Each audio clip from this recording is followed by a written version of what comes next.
SuperTalk Mississippi media production. Shallow Apothecary is your local family-owned pharmacy in Corinth who knows you by name. Contracted with North Mississippi's primary healthcare 340B program. We're the only ones around with in-house compounding capabilities. Check out the Shallow Pack program to take the stress out of your medication management. ShallowApothecary.com. This is Gerard Gibert, and thank you for listening to MidDays here on SuperTalk Mississippi.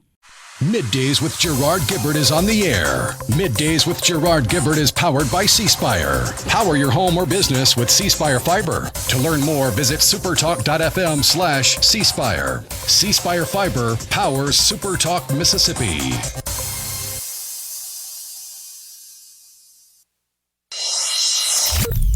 Get ready to go beyond the headlines and join a meaningful conversation with people from around the state. You're listening to MidDays with Gerard Gibert here on SuperTalk Mississippi.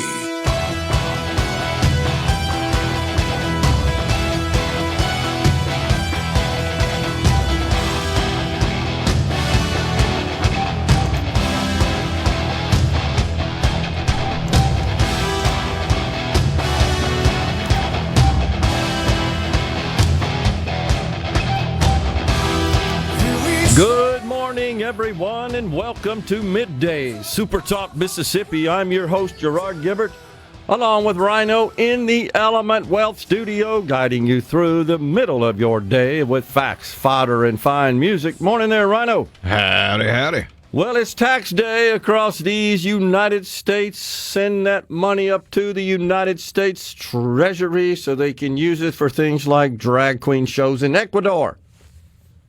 Man, oh man.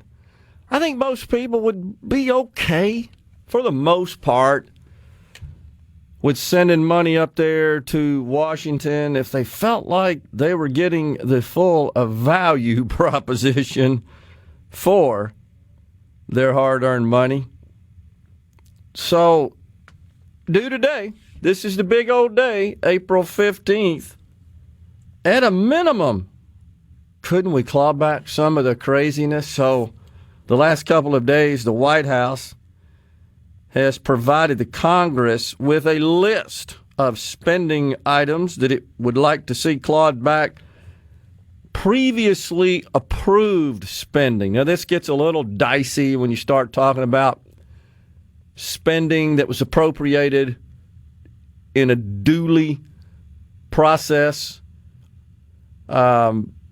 as in accordance with our laws, essentially. And now you're reversing that. I don't know if they can do that just with executive order. Evidently not, because the White House is asking the Congress to claw back some of this craziness that was agreed to, if you will, passed under the prior administration.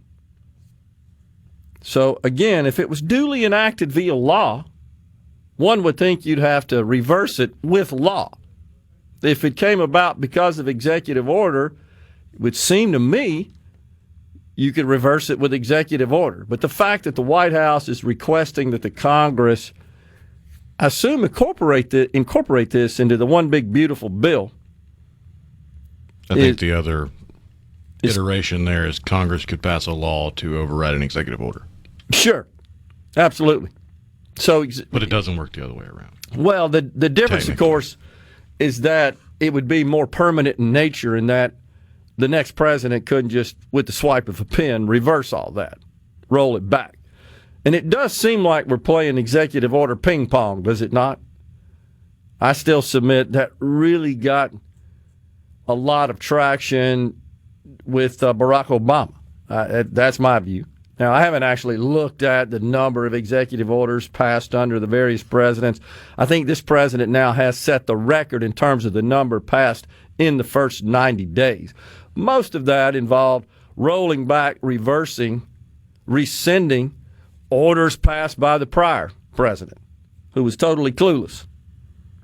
But the list of some of the stuff they're asking, this being the White House asking the Congress to claw back, $1.1 billion for the Corporation for Public Broadcasting, $6 million for net zero cities in Mexico. What the heck is that?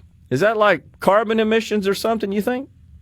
Yeah, that's where all the utilities have to be running on green energies or renewable resources. And Okay. the pavement has to be recyclable materials. And the geez. buildings have to have heat pumps. And don't you dare touch natural gas. Why Mexico? What's the story there? Seems like that the Democrats are always putting other countries ahead of this one. $4 million for legume systems research. What's that? Legume? Beans? I don't know. Legumes? Maybe so. That's sad Beans if and that's the lentils? case. Yeah. Okay, yeah, that's right. $4 million for sedentary migrants in Colombia. $3 million. Wait. I swear that's what it says. Sedentary Yeah, in quotes. migrants. By the way, Isn't that kind of an oxymoron? it does seem that way, doesn't it? You've heard, of course. The nomadic do-nothings. Exactly. One of the first outrageous pieces of spending that was exposed by the Doge team was Sesame Street for Iraqi children. $3 million, of course, for that.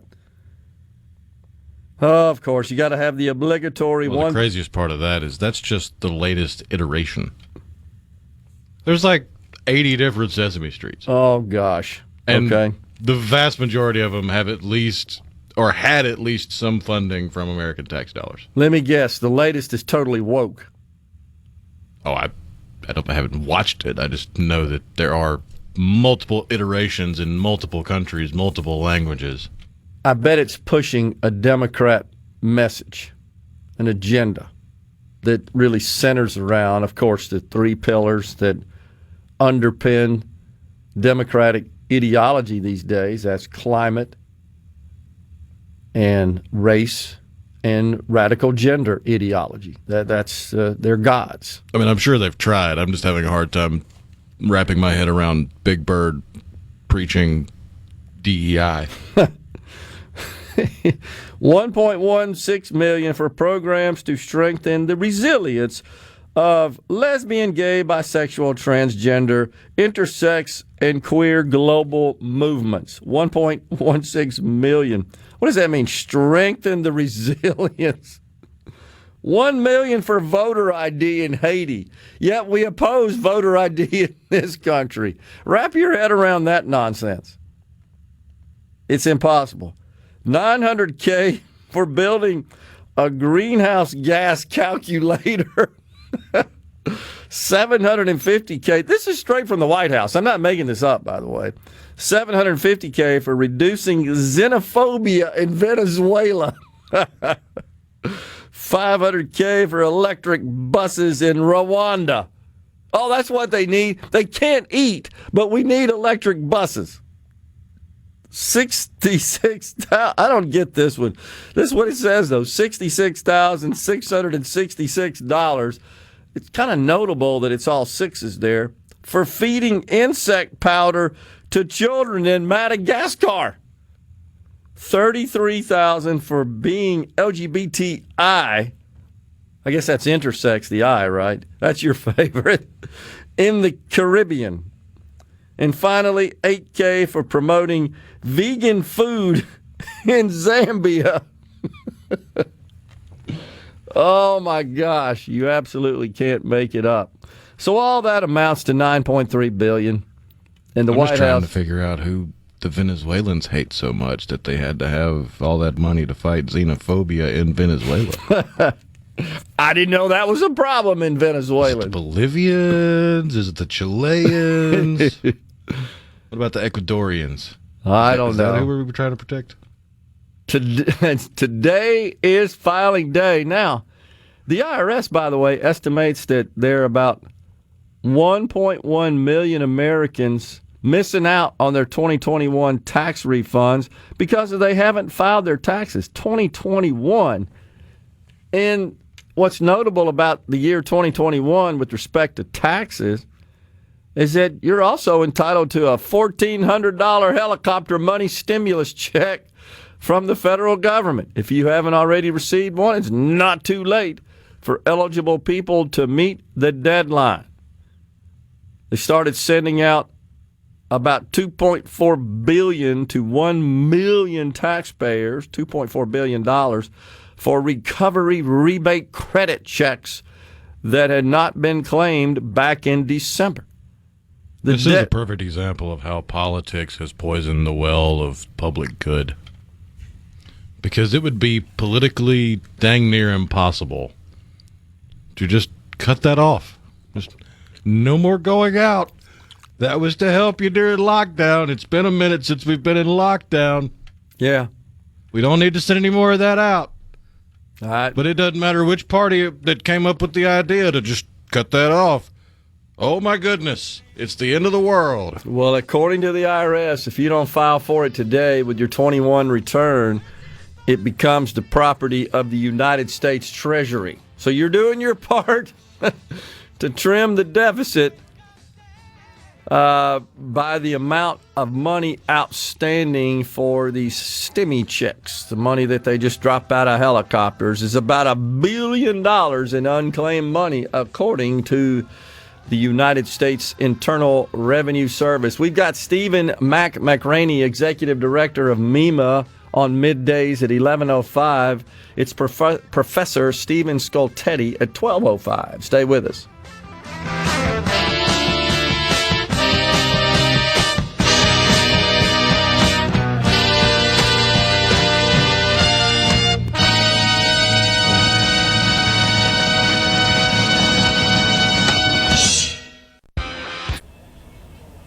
This segment of Middays with Gerard Gibert is brought to you by Covington County Hospital in Collins, where your health matters. We're rolling. Middays with Gerard Gibert. What? This is so Awesome. On SuperTalk, Mississippi.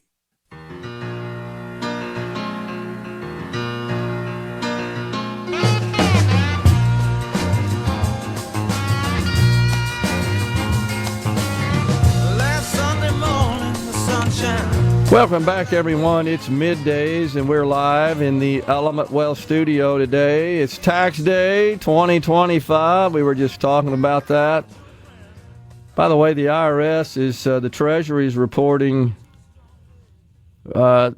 somewhat weak collections, slow U.S. collections. So there's concerns about the debt ceiling. And you know what that is? That's the threshold, the cap of borrowing for the United States Treasury, and only the Congress can authorize increasing it. It's become a regular routine up there in Washington. Oh, yeah, we got to raise the debt ceiling again because we continue to produce deficits which necessitate borrowing money. Now, it's a projection.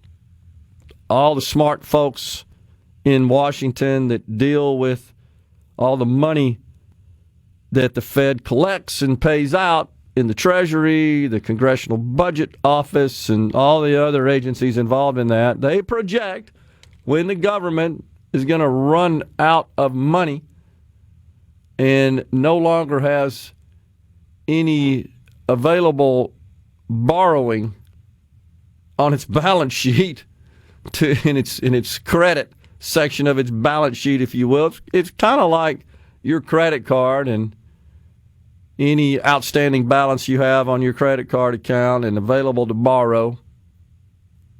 And they're saying that may come a little earlier than expected just because of the slowness of tax receipts coming into the federal government. Little behind, a little below forecast.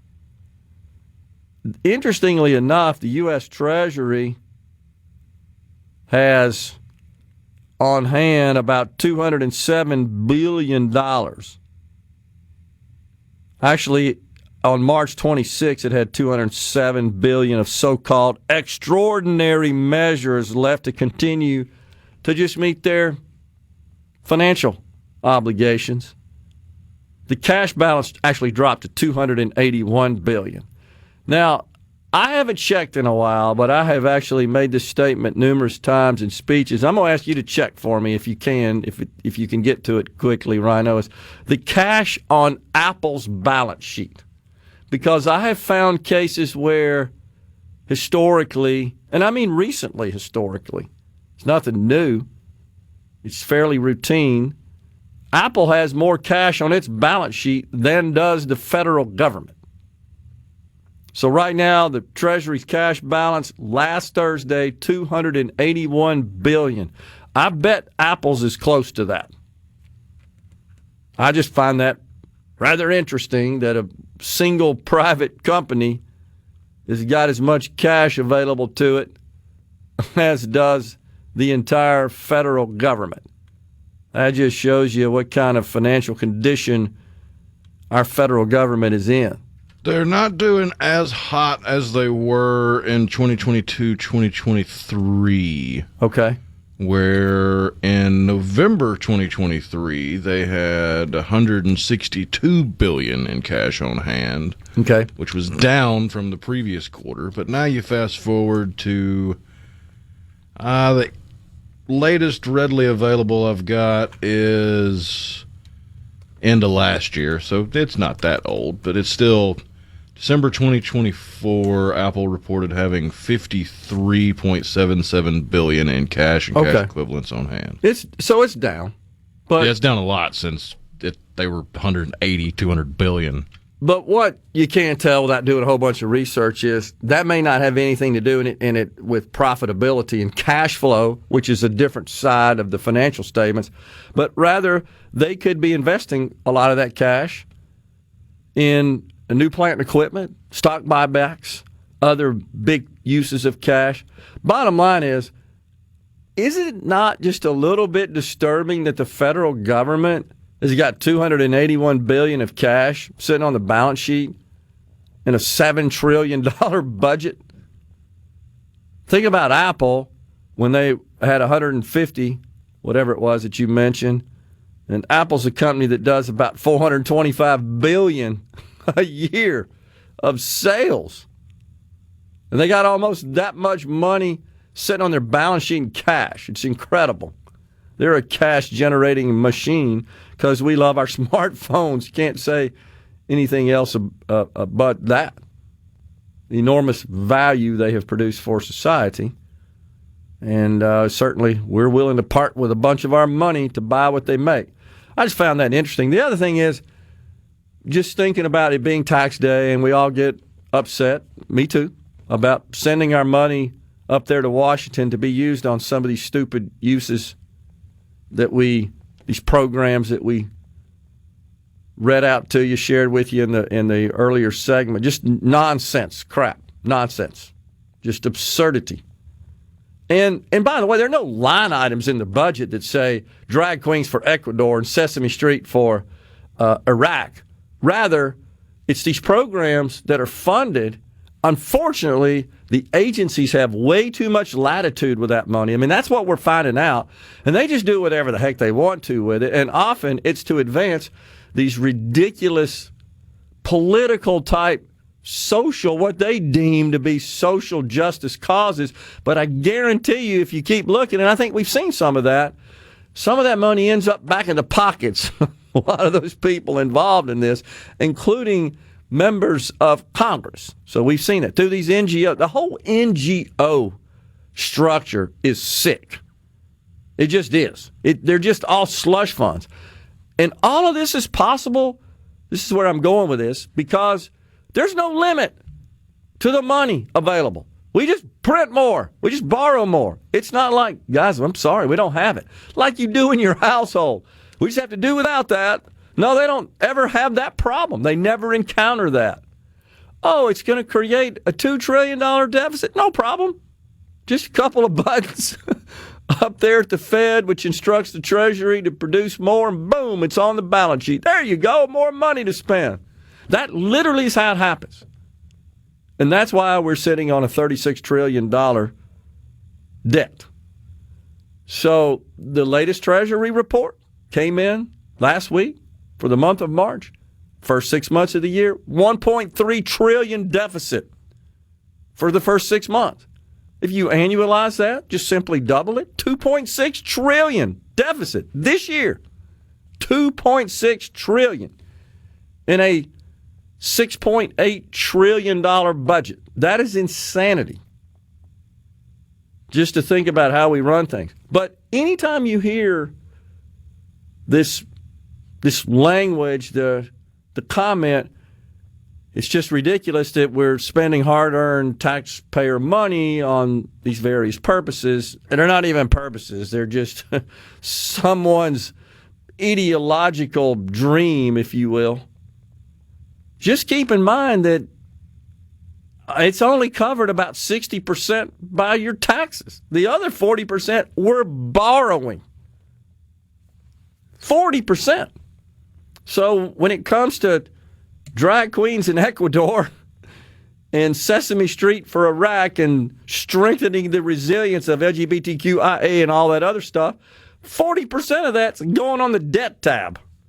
That's how sick the nation's finances are. And now, of course, with slow collections, according to the Internal Revenue Service, it's a strong possibility that we'll reach our borrowing limit, our available credit, just like you do on your credit card. If you got one of those, we'll reach that sooner than thought, which means the Congress has got to act. And here we go again. What's going to happen? Are we going to increase the debt ceiling? That's what the president has requested. In fact, he's requested $5 trillion increase, a $5 trillion increase in the debt ceiling for 2 years. That suggests to me that the White House, the administration, his inner circle, expects at a minimum $2.5 trillion deficits for each of the next 2 years. Again, we just shared with you the run rate's 2.6 for this fiscal year, which ends September 30th. That's the run rate we're on. And I know maybe your natural question is, well, what about all the savings from Doge? Not sure if you caught last week, Elon Musk was involved in a meeting with the members of the cabinet, and he was informing them, hey, look, you can count on $150 billion of savings to be considered in the 2026 budget. Now, the 2026 fiscal year begins October 1. So we're only going to have 150 because in the past he's indicated savings of $1 trillion. But now he's backed that way down and says 150. That doesn't even cover the natural increases in Social Security and Medicare. We're coming right back in the Element Wealth studio.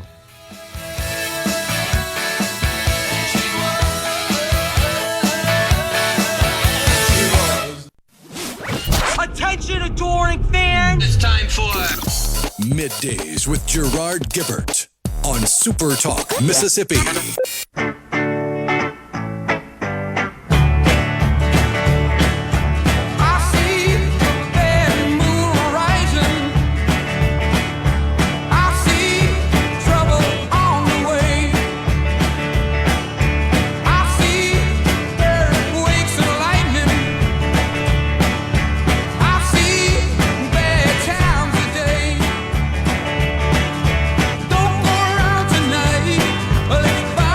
Yes, the great CCR bumping us into this segment. Bad Moon Rising. Quick check of the markets. They have been hopping around all over the place today. Rhino, the old rhino kangaroo, is out of breath now. Heck, it was out of breath a couple of weeks ago with all of the volatility. The Dow up now 36 points, the NASDAQ up 21. Both of those major market indexes were in the red at the opening and then clawed back into the green. The funny money now roughly $85,000. I think volatility is the name of the game for a while. There is no consensus on where this economy is headed. I can't tell you the number of interviews or reports I've consumed with economists. There's no consensus. None. Now you've got the White House. What's his title? Is he the economic chair of economic advisors? Scott Bessent? No, not the Department Treasurer. Kevin Hassan. I get those two names are kind of similar, mixed up. What's his official title? I think he may be the economic director at the White House because he's always interviewed. He's always at the White House there. And he said 100% no recession is what he said in an interview yesterday. And then you got Jamie Dimon, chair. Kevin Hassett. Is it Hassett? Okay. Yeah. We got Scott Bessent, who's the Treasury Secretary. Is it Hassett or Hassan? Is it got a T on it? White House National Economic Council Director is Kevin Hassett. That's who I'm thinking about, yeah. Okay, so I was close. National Economic Director. He's the one that, he handles economic policy inside the White House. That's separate from the Secretary of the Treasury. So the names are kind of close. So I apologize for conflating them. I believe that Kevin Hassett also served in the prior Trump administration, right? He did. He was an economic advisor. Okay, yeah. He's brilliant. He's great to listen to, very insightful. He says 100% chance, no recession. But yet, you see some of these other economists and some CEOs that are out there, and they're talking about a slowdown that they're seeing right now. They fear that there's been kind of a pulling forward of demand to avoid higher prices as a result of the tariffs, and that's going to settle down, and they're expecting a decline in demand and looking for a potential contraction in the nation's economy. So there's no consensus on that. You've got others who say, hey, all the fundamentals look good.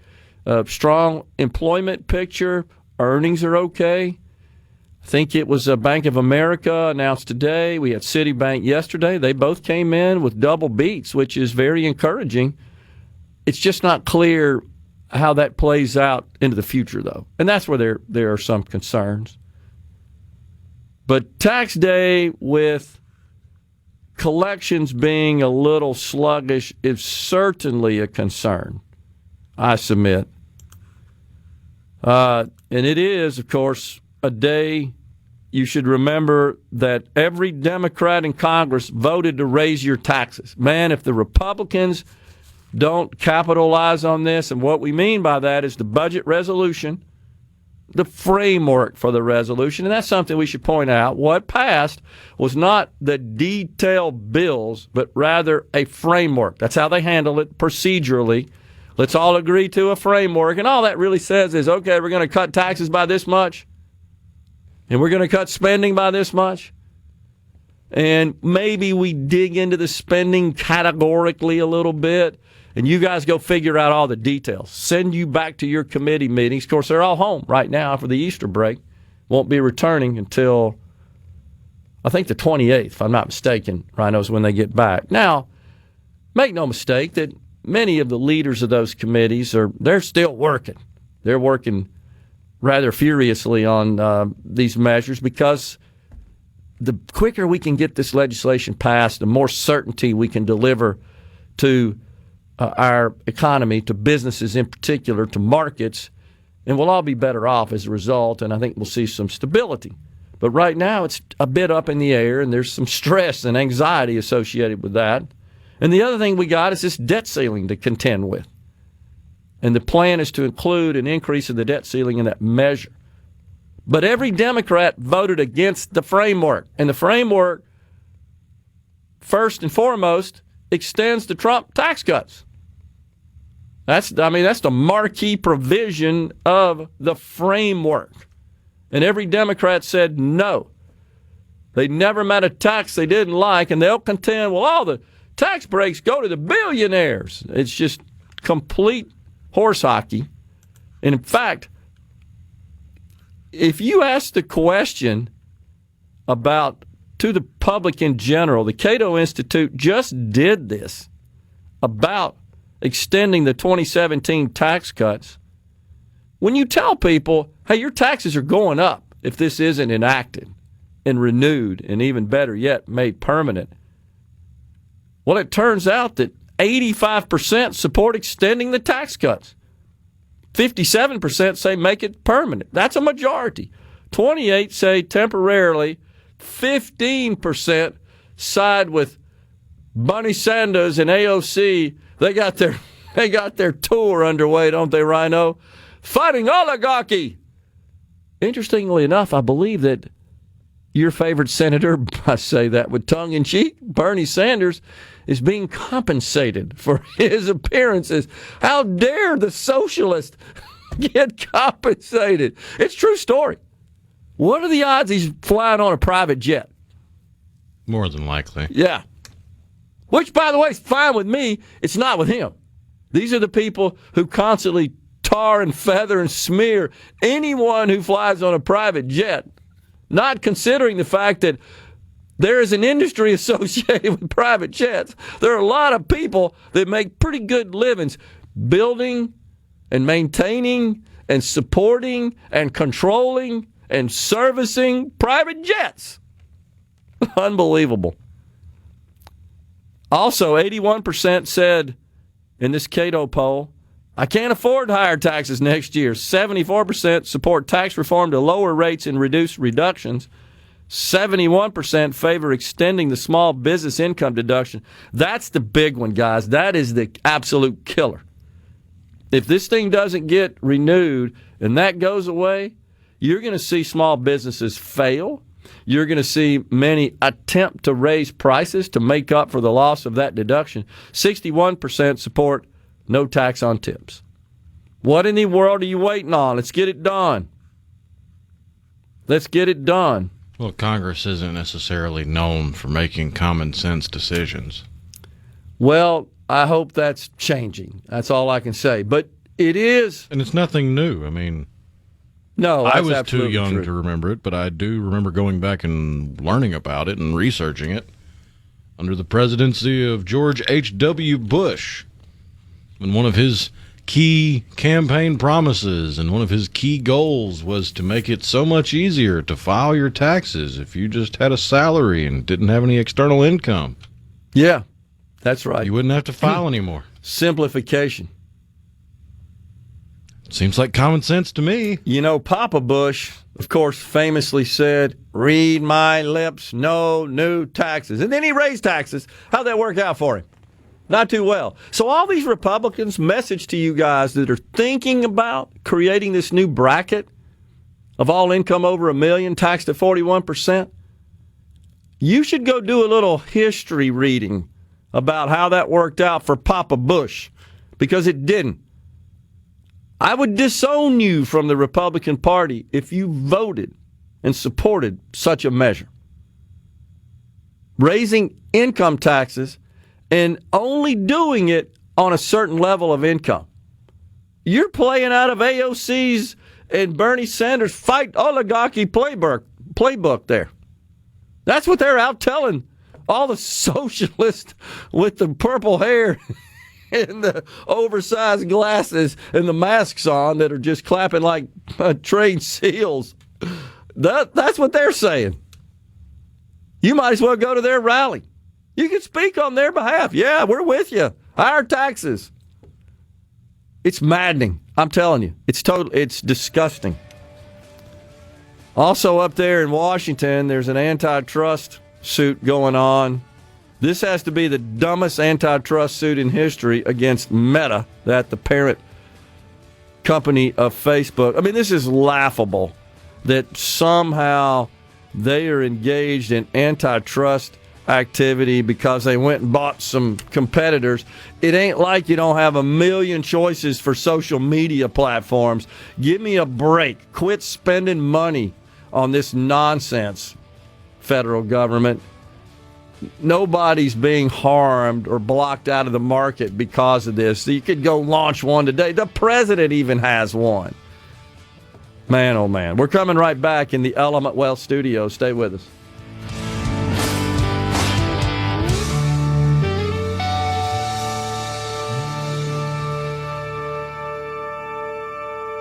Patriotism. Come on. Middays with Gerard Gibert All right, we are back on SuperTalk, Mississippi.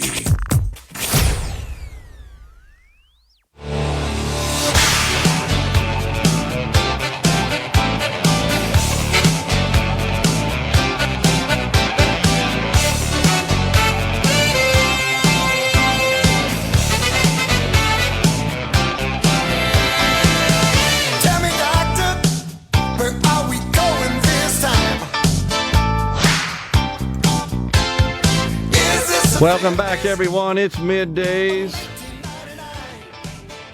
McCraney, Executive Director of MEMA, joins us after the break at the top of the hour. Stephen Skultety. He's the Chair of Philosophy and Religion at Ole Miss, also the Director of the Declaration of Independence Center for the Study of American Freedom. He'll be on Middays at 12:05.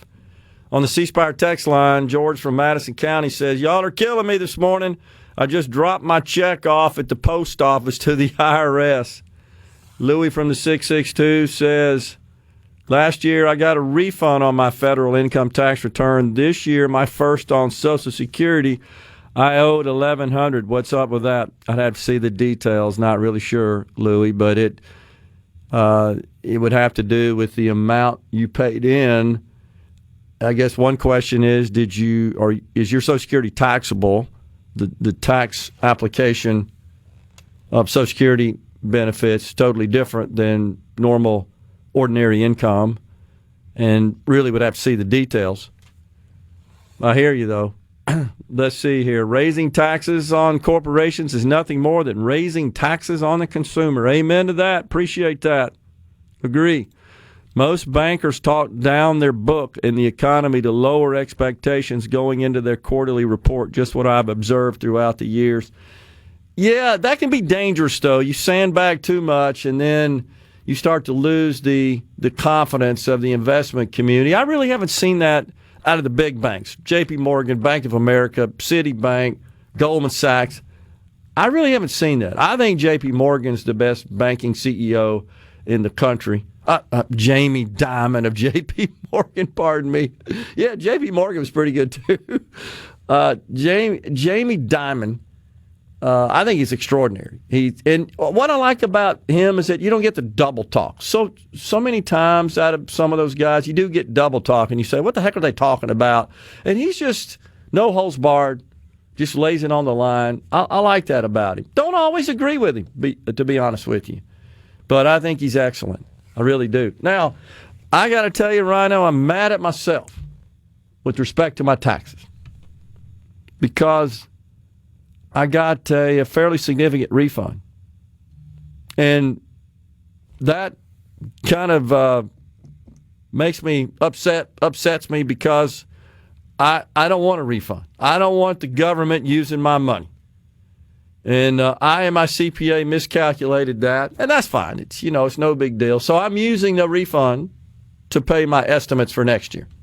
I'm not going to take it in as cash. I'm going to go ahead and use that against my estimates that I owe for next year, quarterly estimates. But I don't want the government using my money. I don't want a refund. I'd actually rather have to owe money if that's the case, meaning I used your money. Now, it depends on your personal situation. I get it. And I don't want to be, like a lot of people, I don't want to be surprised with some big, giant tax bill. But between my CPA and myself, that's just highly unlikely. There could be some significant activity, if I choose to do so, with investments and stuff that could change that picture, but it's all based on kind of estimates, and most of that's based on prior year. And there are safe harbor rules to avoid penalties and interest if you based on your estimate calculation. If it's based on the prior year, that's the way the IRS works. But nonetheless, my recommendation is make sure you're setting, if you're a standard wage earning employee, make sure you're setting your deductions and your exemptions up so that you pretty much come out break even. I know a lot of people use it as a savings device, but just know that you're letting the federal government use your money during the year until they send it back to you in the form of a refund. And they don't give any interest on it. That's exactly right. But boy, you do. If you didn't make everything, if you didn't qualify for the safe harbors, if you didn't meet the conditions of a safe harbor. And I don't remember what all those are off the top of my head. I just know there are, especially if you're a self-employed person, or maybe you just live off Social Security and investment income. That's your primary source of income. You're required to pay estimates And there are some safe harbor rules. It just basically means if you're within those parameters, even though you owe money once you do your tax return, you are not charged penalties and interest because looks like it's at least 90% of the tax you owe for the current year. That's right. Or 100% of the tax you owed for the previous year. Okay, so all based on current previous year. That's what I thought. But and those are the rules. And so if you're good with those parameters, then you don't have anything to worry about with respect to the onerous penalties and interest. Now, keep in mind the president and the Doge team, they are whacking away at the IRS, and they're going to be a whole fewer amount of people that are going to be involved in collecting money and administering the IRS's duties. Note that the 149,000 federal employees owe $1.5 billion of unpaid taxes. That's who we got to go after. We're coming right back after Fox News and SuperTalk News. Your of Middays with Gerard Gibert is brought to you by the Mississippi Business Journal. Visit msbusinessjournal.com. Scott Coopwood, publisher and president. Welcome to the show that challenges you to think deeply and look beyond political posturing. You're listening to Middays with Gerard Gibert here on SuperTalk, Mississippi.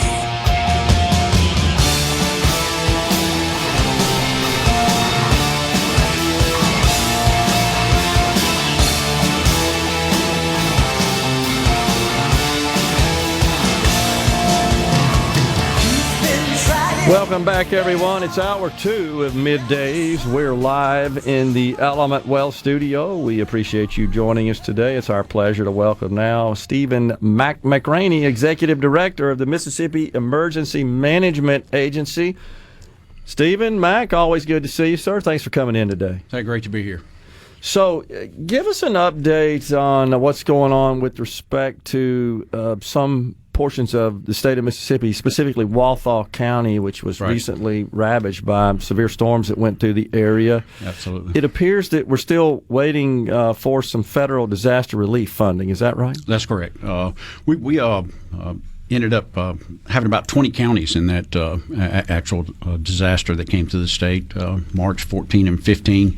And you're right. The lower part, Walthall, Jefferson Davis, those just really were traumatic tornadoes. And at one time, you almost had two that were one was in front, one was behind, and they were pushing each other, almost like a NASCAR race. And they just kept cycling through and went all the way to Covington County, where we had another death there. Stopped at each and every one of those sites, and it's just very, very, very traumatic. 233 destroyed homes.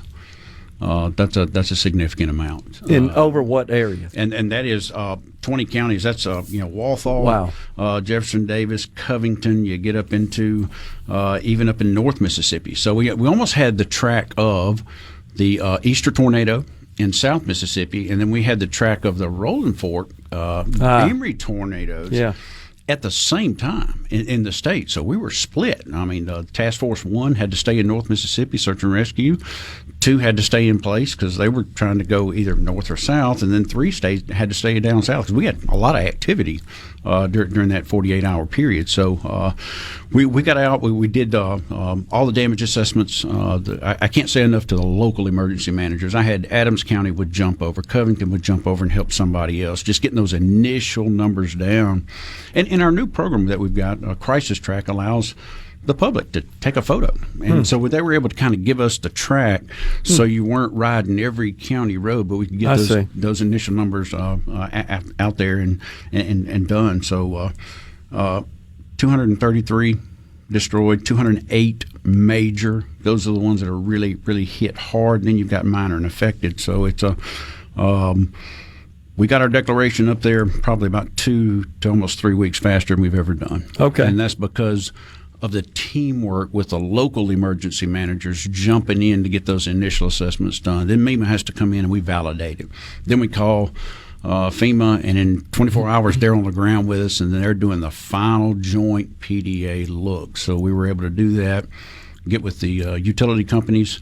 Plus, we're looking at roads, bridges, culverts, schools, parks, everything else. There's about little over $18.2 million worth of damage during that storm. So it's it's one that just kept creeping up and up and up. And then, of course, our electrical co-ops figure into that as well, which will figure into this next storm that's coming. So we have jockeyed from number 12 all the way up to number 4 now in that hierarchy of storms that were submitted. April 1, we got ours in, so we are number 4 in the pipeline to be evaluated at all levels.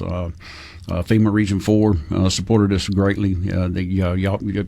Y'all got some decent numbers here, good numbers. You never want to have those numbers, but we were able to get all the damages that we could, and so we're waiting on to hear about that declaration. Okay, so is there a way to streamline that process? Have you guys and your counterparts in the other states, do you talk to the feds, the FEMA, about that, just improving that? We have, and you're going to have to go back and, of course, you have to change the language within the Stafford Act. That is what actually drives and says, here's what you have to do when you have damage. Here's what all the gates that you've got to meet. We've got to get almost to $5.7 million before I can even ask for a public assistance grant. Okay. So there are gates that you have to meet, and that goes off of our population. And then each county has to meet that gate as well. So I'm jockeying 83 with the Band of Choctaw Indians and getting those numbers up. But we got them up relatively quickly. And the pipeline's moving. We started at 12. We're jockeyed up to I'm the number 4 horse now. Okay. So and it's solid across the board. Our numbers and the damages that we took during those storms, we're not on the borderline. In my mind, as long as I've been at MEMA, this one looks very solid to me. Okay. Now, in the meantime, we still have work to do. We still have survivors. We still have folks that lost a home. So we ran. The locals did. We helped them when we could, but safe rooms or places to stay in those shelters for a while, and now they're staying with family members and other folks, and we're still on call. If there's an unmet need for anyone in South Mississippi, call that local emergency manager first. We've got Southern Baptist disaster response team. They're doing cutting work. They're cleaning yards, this, that, and the other. You've got the American Red Cross that are putting people up in hotels, intermediate time. Salvation Army, you name it. There's even our Business Emergency Operations Center where corporations have donated money into to be able to take care of these folks before we can get a federal declaration, which will it won't never make you 100% whole, but we're taking care of them until we can get that pipeline open for them. So you talked about something maybe we don't consider is destruction to transportation infrastructure. Absolutely. So is your agency, Mac, are you coordinating with the Highway Patrol, county law enforcement, municipal law enforcement, et cetera, to just handle that as well? Absolutely. MDOT, Brad over there, when I call, there's all these desks in the State Emergency Operations Center, 16 emergency support functions. MDOT, you've got the Highway Patrol, you've got representation almost every archives in history. They had to do the Indian mounds for me one time. So everyone has a slice of what a statewide response would be. And I'm like the conductor of the orchestra. We coordinate the needs coming up from the counties. We do training exercises. We do instruction to get everybody on the same sheet of music. And I can't thank the Highway Patrol, Department of Wildlife. I've sent them out to do presence patrols to help those communities so no one can ravage their home while they are at a shelter or at another place to give them some peace of mind. So we plussed up patrols there, and MDOT, the night of the 14th, they were out there cutting roadways, clearing them off. And we count those. Hey, we got one block. No, you don't now anymore. It's cleared. Okay. That way we can get emergency services running up and down those roads in case they're needed, search and rescue, et cetera. So that's kind of the way we run it at MEMA. The interoperability with all the digital tools and the technology, it's improved dramatically, is it not? Absolutely. I was a military, National Guard for the state of Mississippi during Katrina. And we drove down to that impacted area into the land of no communication. Yeah. And nobody was on the same sheet of music. So what we have is we have an EOC that every state agency is in, even volunteers are in there, and the Business Emergency Operations Center is in there. So now we're all looking at the same boards. We're looking at the same information. If you have something that impacts a hospital, Department of Health is going to update it, boom, it's going to hit the board and it's going to post. So it's 360-degree situational awareness that we did not have back then. It was and plus with the Miss One radio system, the Wireless Commission has done a superb job. So we just flip to a channel. We know where we are. We post it. Here's the layout for the state. If you're going to be in this area, go to this channel.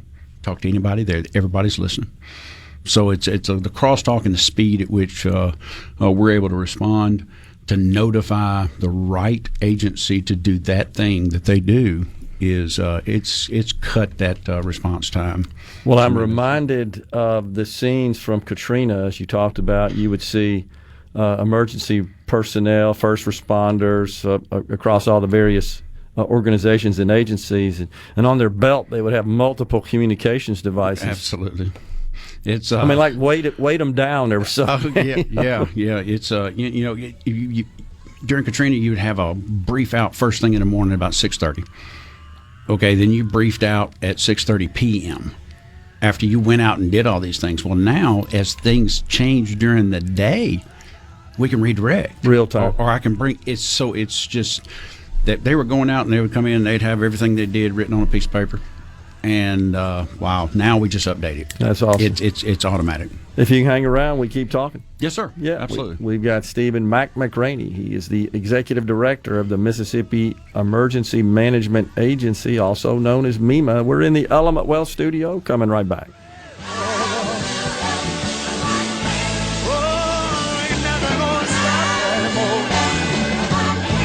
I'm gonna keep on trying.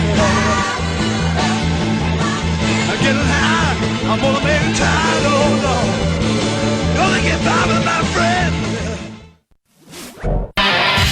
And now, the talk that keeps Mississippi talking. Now, on to the real part. Dynamite! On SuperTalk, Mississippi. Help! I need somebody. Help! Not just anybody. Help! You know I need someone. Help! When I was younger, so much younger than today, I never needed anybody's help in any way. Now these days are gone. Welcome back, everyone. It's middays from the Element Wealth studio. The Fab Four are bumping us into this segment. We're visiting with Stephen McCraney, the executive director of MEMA.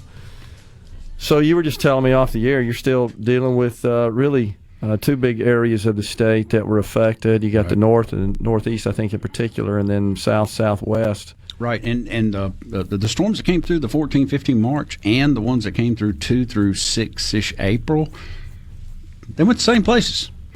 So I've got some more impacted counties and then some less, but it evens up. I've got 20 in each storm that are doing it, and then of course, flooding. It's top of the state right now. It's coming on down. Went to Vicksburg yesterday. Got to talk to John Elfer, the local EM director there. The Corps of Engineers, good colonel was there, and we've got a plan. And just to tell people, I told them yesterday. One, if you have somebody that moved into that neighborhood and you know it floods, they're new. Let them know. Tell them. Sure. And then prepare yourself. What are you going to do when that road's cut off? What's your reunification plan for your family if you just have an elder care situation, someone at home, and that water creeps up a little bit quicker? And so it's a very, very good visit with them yesterday, and to be able to warn the local public there what they're going to see. That water looks slow, but I guarantee you it's about a half a foot higher now today. From where I saw it yesterday, and 465 will close in the morning. Okay. That highway running around to Eagle Lake and whatnot, you're not going to be able to take the shortcut from the from the so you're south. monitoring all this very closely. Absolutely, yeah, absolutely, and the locals are feeding us information as well. We're looking at the grand scheme of things. We're looking, left, right, up. Definitely, the amount of water that came, we were already starting to figure it. Worked with the Ross Barnett Reservoir on their gates. How much? Well, I'm gonna dump now because then I'm gonna hold it. They're not a flood control, but man, they do a fantastic job of actually keeping the Pearl where it doesn't flood down in South Mississippi. The best that they can do, and so we're monitoring everything from Tunica all the way to Natchez. Those emergency managers, sandbags, pumps, you name it, we've distributed out. And we're standing by and ready to assist. We've already identified shelters, everything else. Once a shelter opens, it populates on our website. You know exactly where it is. You know what it'll take, and we're ready. It's not. It's a slow flood. Flooding is that slow backwater. It's sitting, and then it takes a long time to pull out. So it's we're looking at some places impacted right now. In North Mississippi, but it won't get out of and drop below minor flooding in Natchez until about May the 2nd.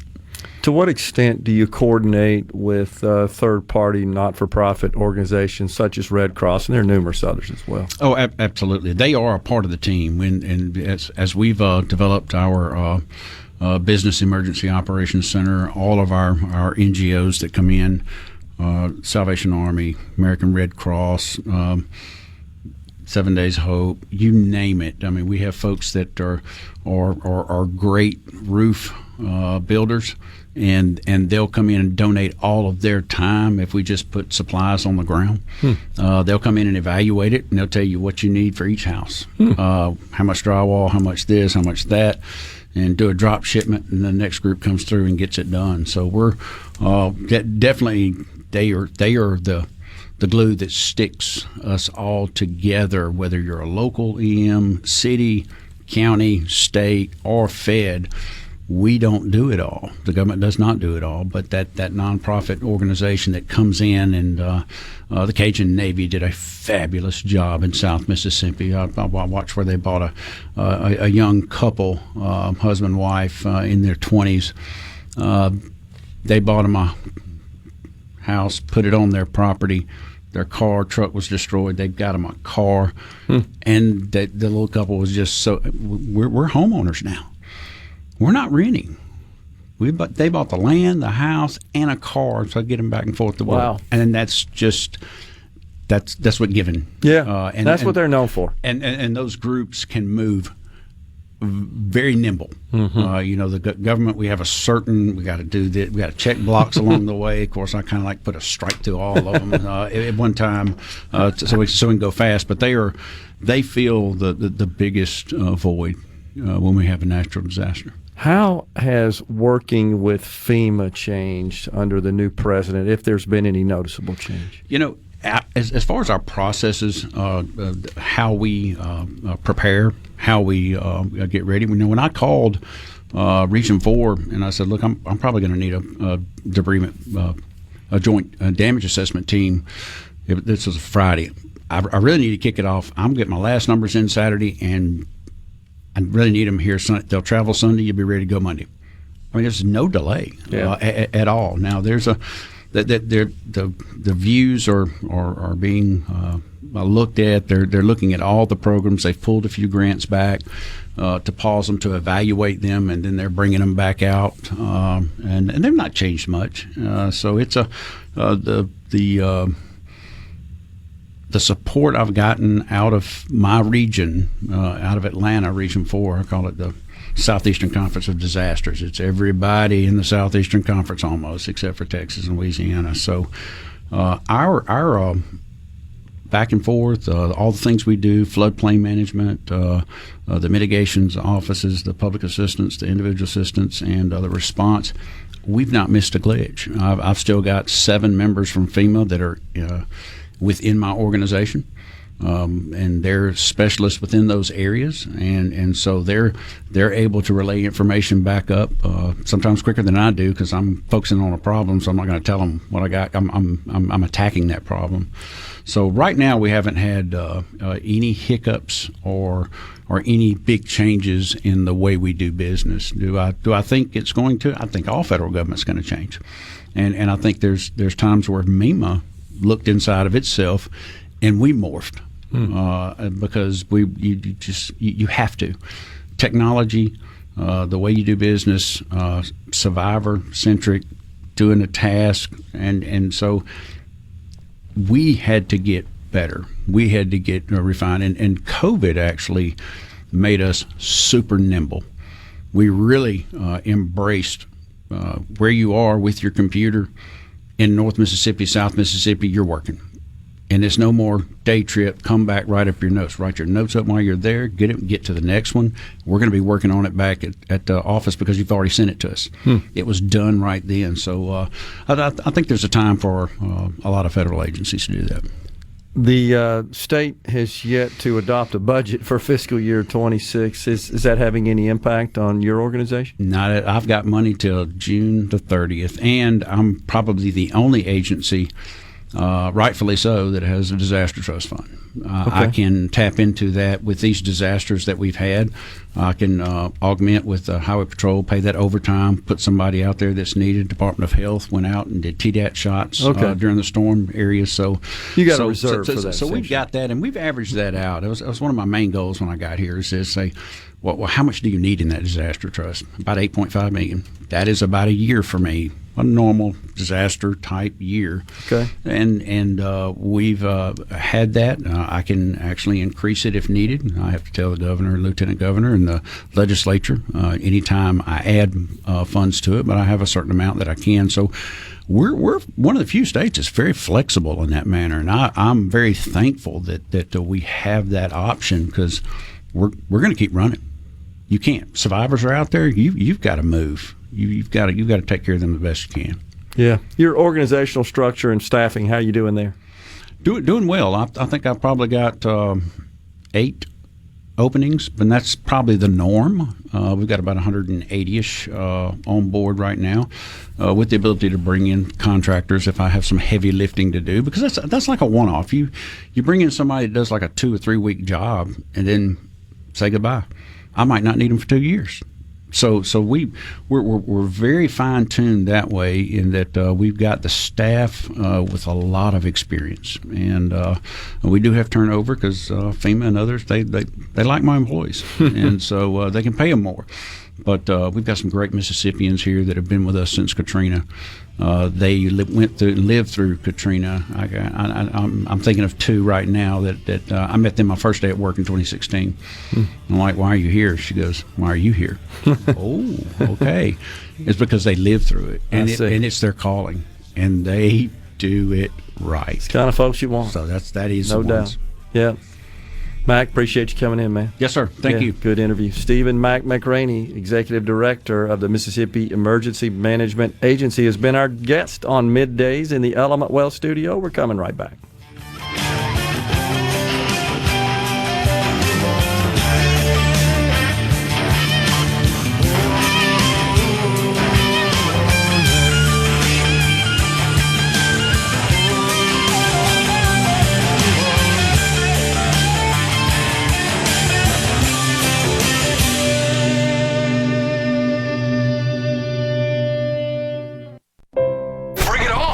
Middays with Gerard Gibert. It is on SuperTalk, Mississippi.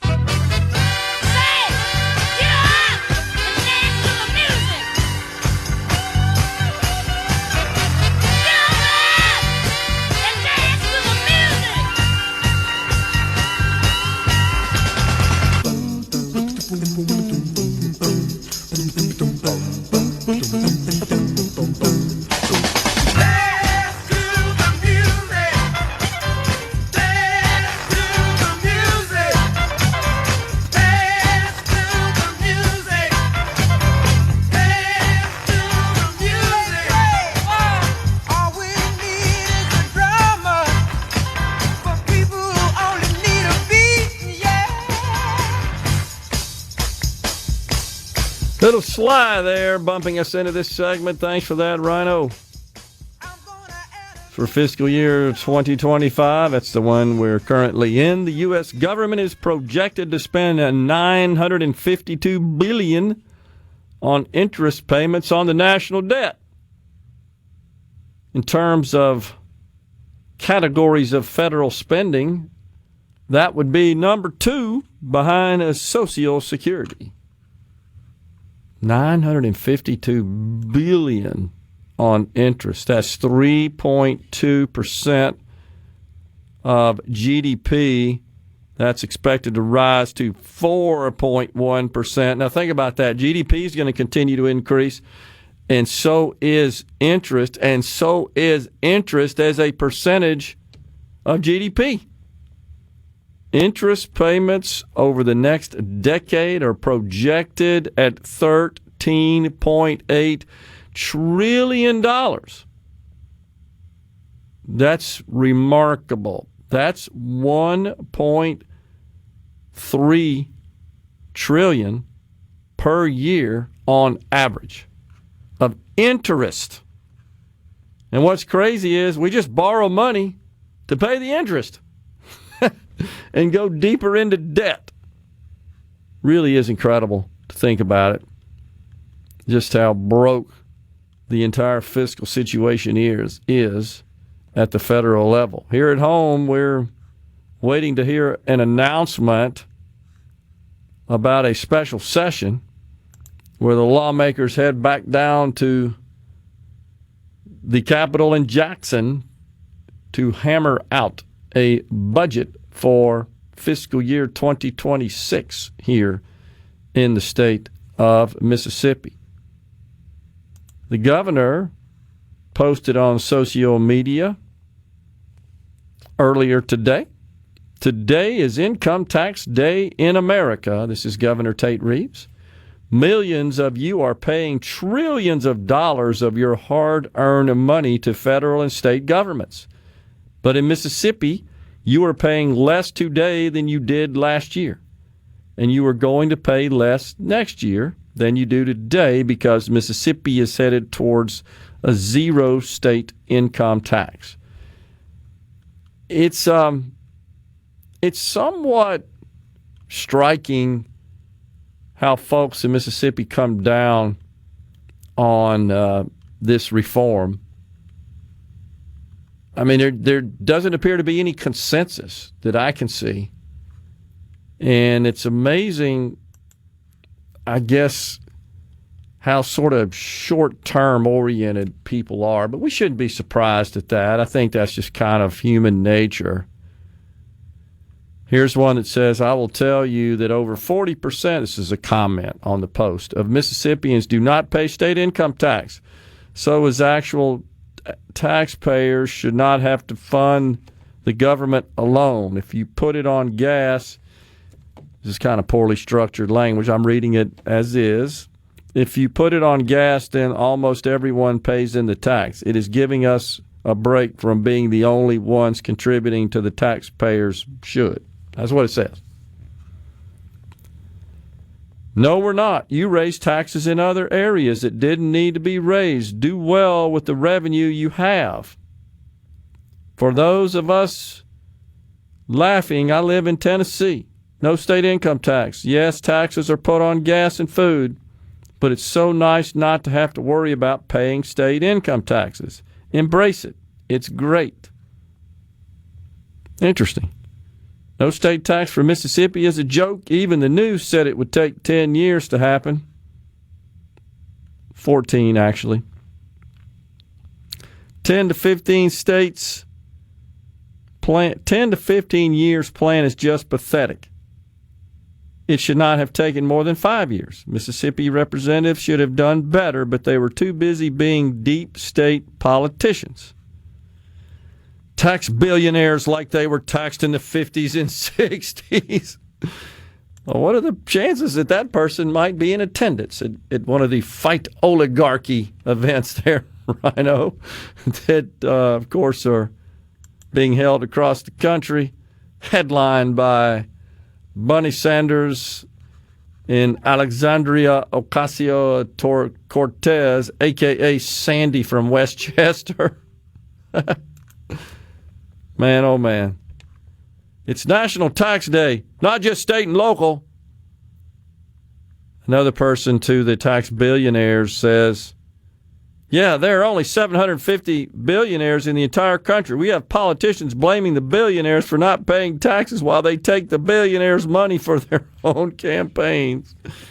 It's amazing how the class warfare is really intensified, and I submit it's because of the Democrat narrative. It's just been highly focused on that. They don't pay their fair share.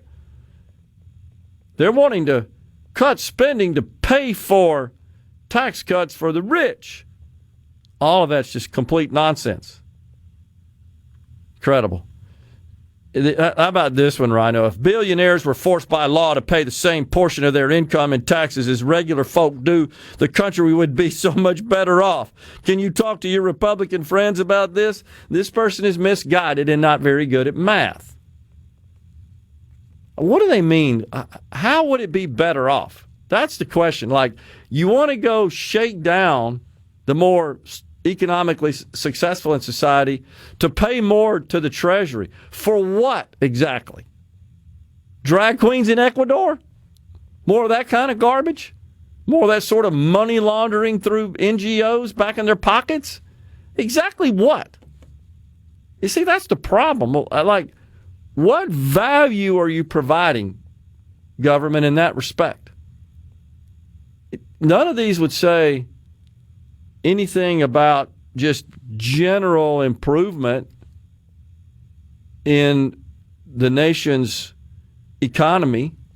They wouldn't say anything about that. And opportunity. It's just we got to take from them, filter off the top, and give it to that group. And that's how they have fomented this class warfare. And honestly, it's now turned into resentment and envy and jealousy. And these recent polls showing the number of Americans that think it would be perfectly fine to assassinate Elon Musk and Donald Trump and certain corporate CEOs, that's justifiable. Murder, death, snuffing out human life.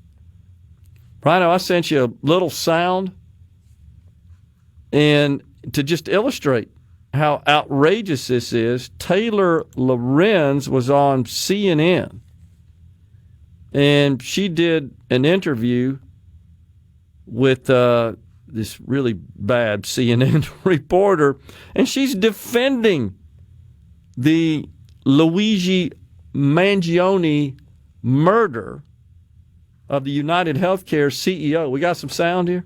This is the United States of America, as if we don't lionize criminals, as if we don't have, we don't stand murderers of all sorts, and we give them Netflix shows. There's a huge disconnect between the narratives and angles that sort of mainstream media pushes and what the American public feels. And you see that in moments like this. And I can tell you, I saw the biggest audience growth that I've ever seen, because people were like, oh, some journalist is actually speaking to the anger that we feel. That's just unbelievable. I was just stunned at that, and her just cavalier attitude about this and laughing about it. In fairness, she is nuttier than squirrel turds. Oh, there's no doubt. Always has been. She used to be a reporter for the Washington Post, I think. I think she covered the technology sector for the Washington Post. And it was reporter Donnie O'Sullivan. Donnie O'Sullivan from CNN thought she provided very valuable perspective. And he kind of had this, I can't say what I want to say over the air, but it's the way you describe one's grin, if you know what I'm talking about. Did you notice that little crooked kind of grin he had on his face? Just amazing how she is lionizing this murderer. She said something about, he's young, he's smart. I mean, she just beamed. He's handsome. He's a person who just seems like a morally good man. He killed a person, and he's a morally good man? He killed a husband, a father, a human being. And that's a morally good man to left-wing nutcases. That just grinds my gears beyond belief. Morally good man. And then they laughed about it. We're stepping aside for a break and coming back in the Element Wealth studio.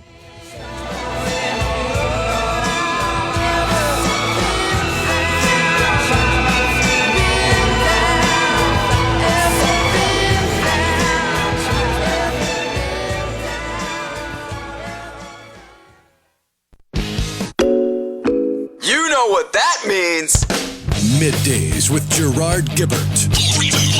We'll do it live. On SuperTalk, Mississippi.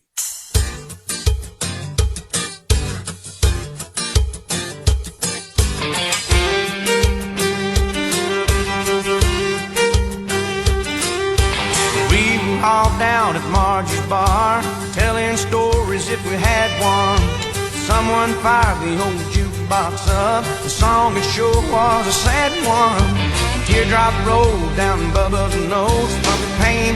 We are back with you in the Element Wealth studio. Are you thinking about retirement? Do you have a plan? Go to myelementwealth.com or call 601-957-6006 to let Element Wealth help you find your balance between income growth and guarantees.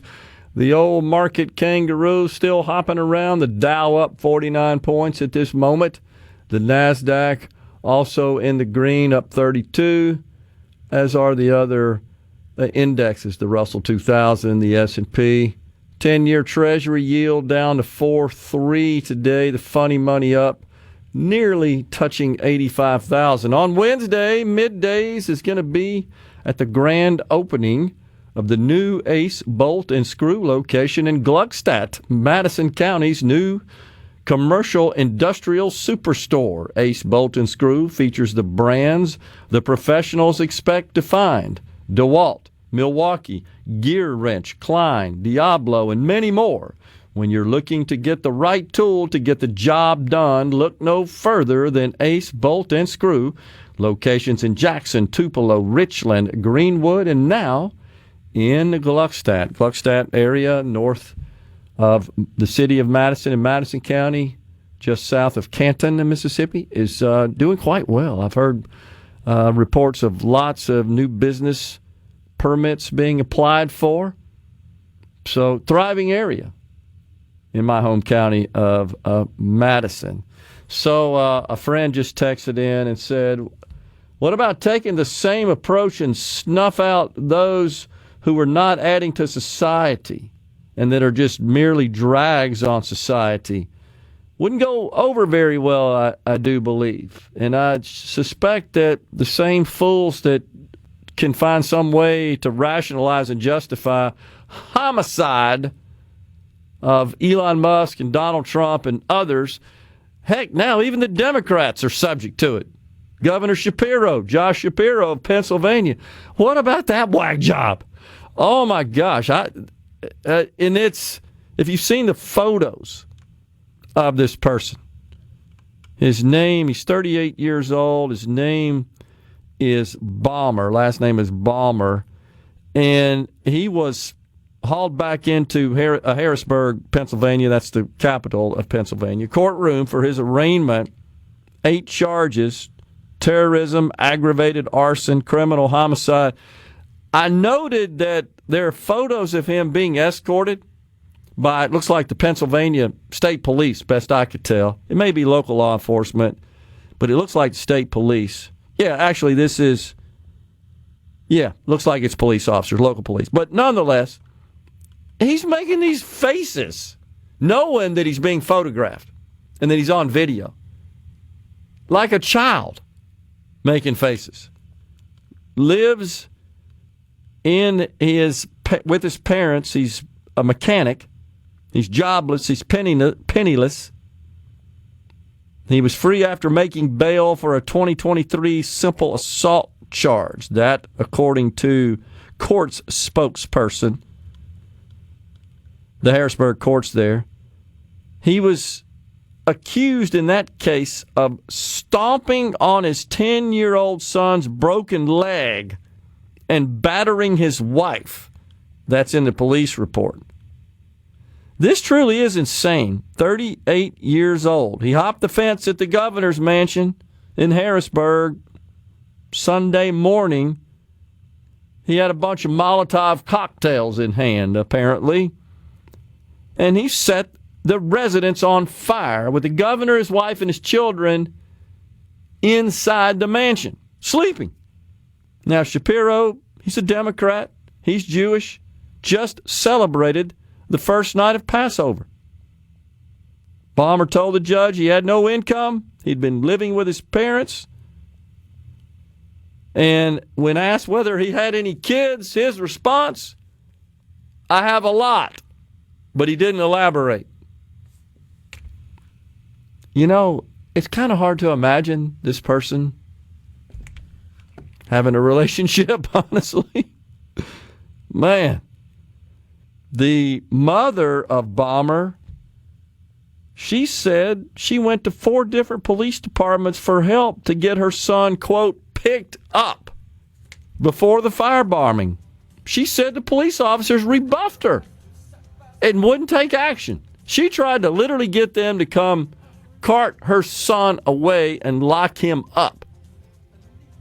This just tells you the kind of sick people we have, but what are the odds that there will be some who will come to his defense and they will laud and praise him?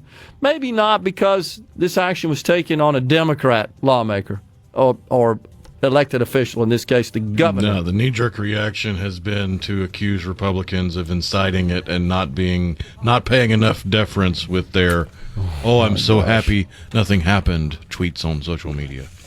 Unbelievable. Of course they would. Keep leaning into that crap there, Democrats. You're so out in left field. Literally, it's not even funny. It's time for Fox News and SuperTalk News. Professor Stephen Skultety is next. Stay with us. Get ready to go beyond the headlines and join a meaningful conversation with people from around the state. You're listening to MidDays with Gerard Gibert here on SuperTalk, Mississippi.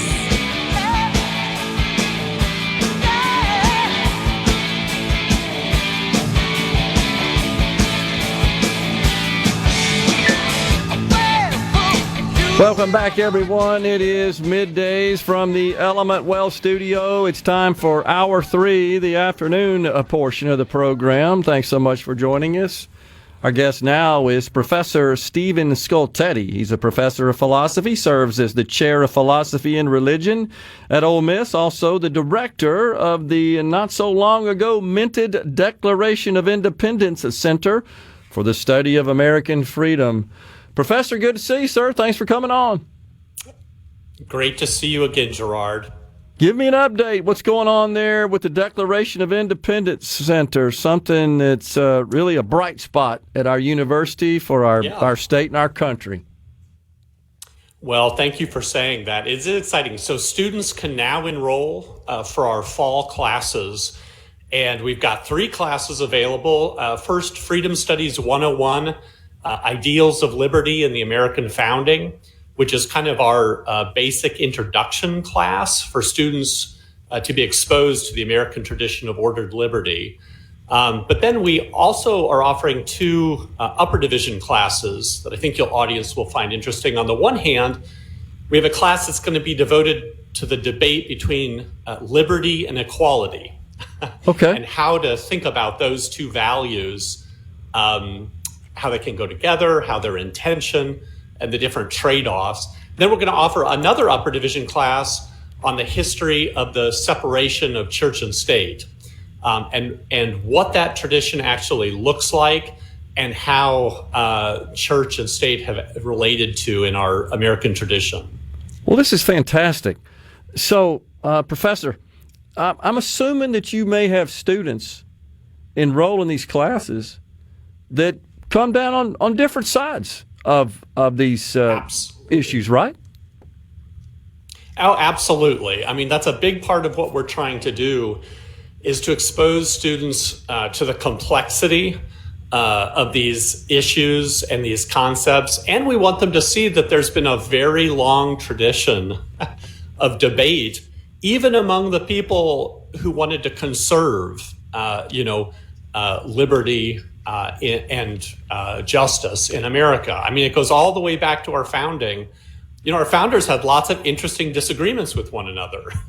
And even though everyone was committed to a lot of the same basic principles, there's still different questions about how to weigh those principles against one another, how to implement them, what kind of trade-offs we should be willing to take. And that's the kind of complexity and nuance we want our students to be exposed to. What is the role of the instructor in these classes, especially when you've got students that have differing views and differing viewpoints? How does the instructor sort of facilitate students' ability to express their opinions and hoping avoid being confrontational with them?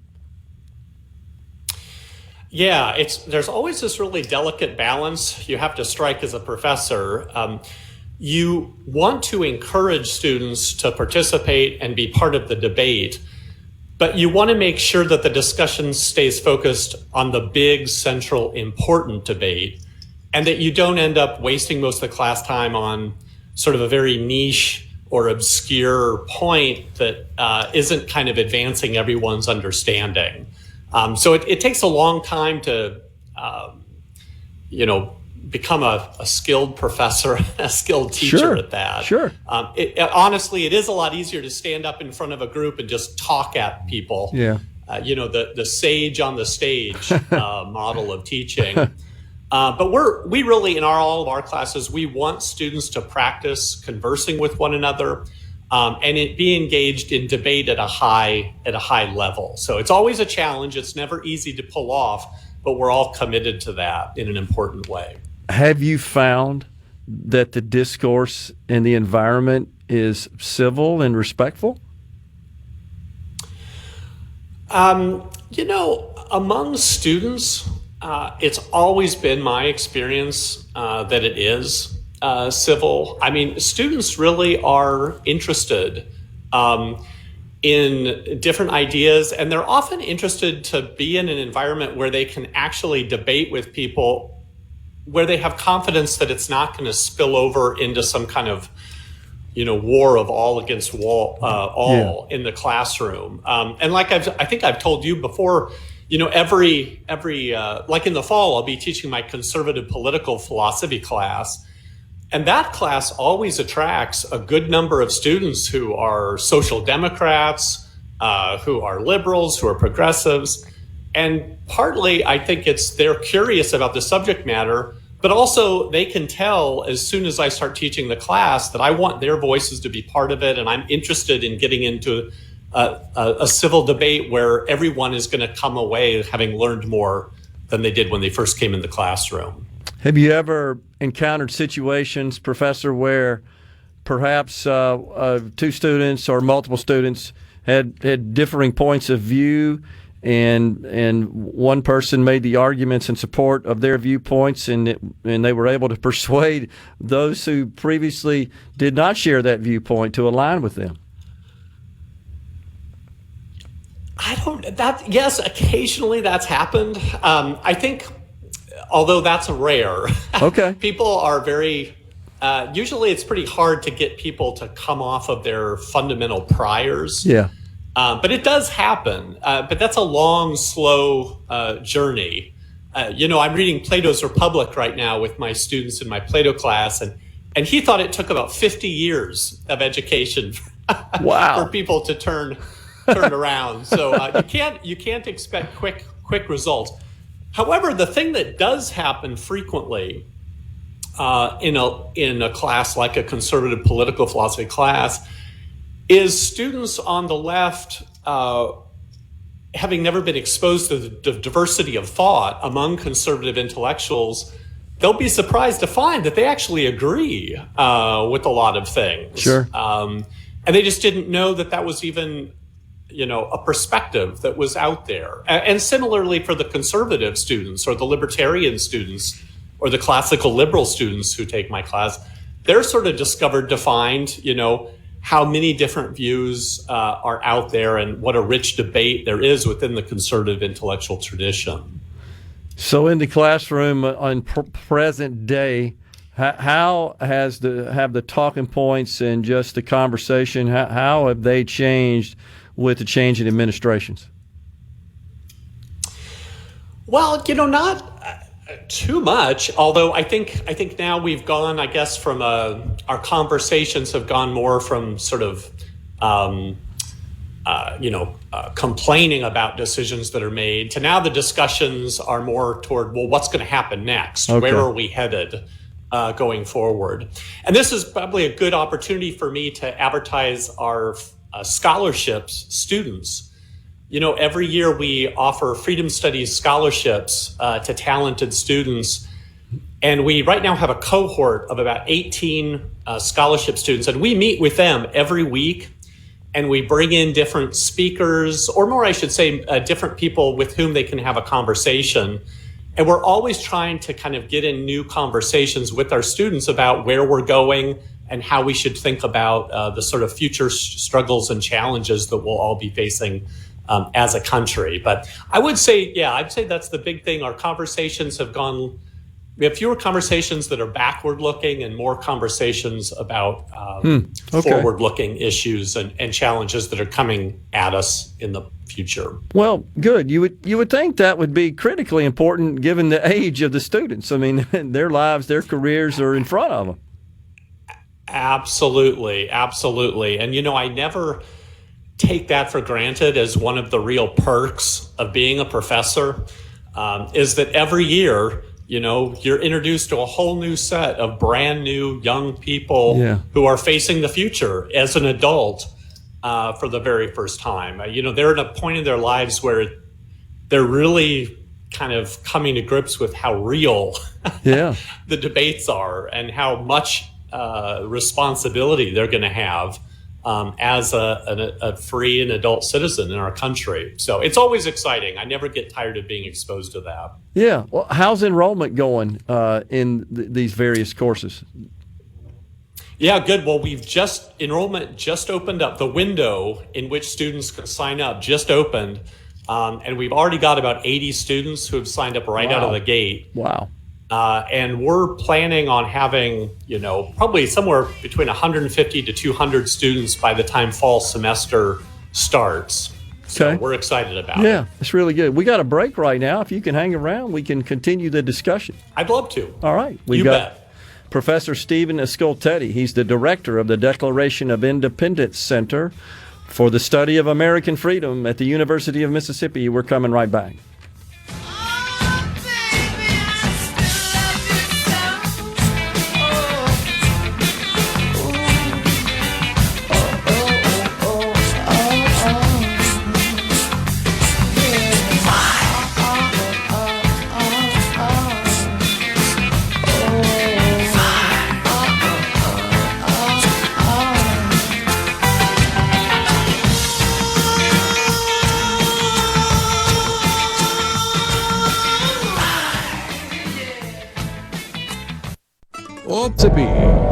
Awesome!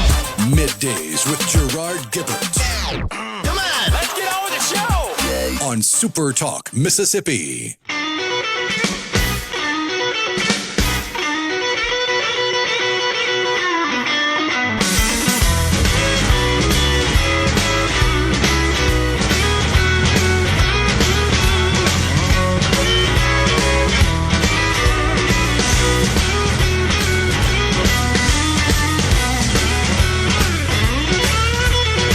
Welcome back, everyone. It's Middays. We're chatting with Professor Stephen Skultety, who serves as the director of the Declaration of Independence Center at Ole Miss. So, Professor, that was really fascinating about just the conversations, the discourse. And are these classes, do they consist more of conversation and interaction, debate, if you will, among the students, perhaps more so that, as you said, just sage on a stage, just one way? Let me tell you how the world is sort of instruction.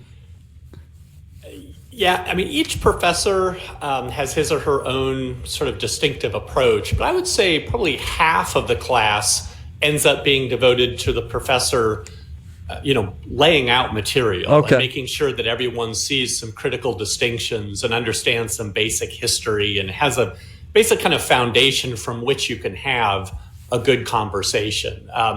Because I remember I've been in a few classrooms.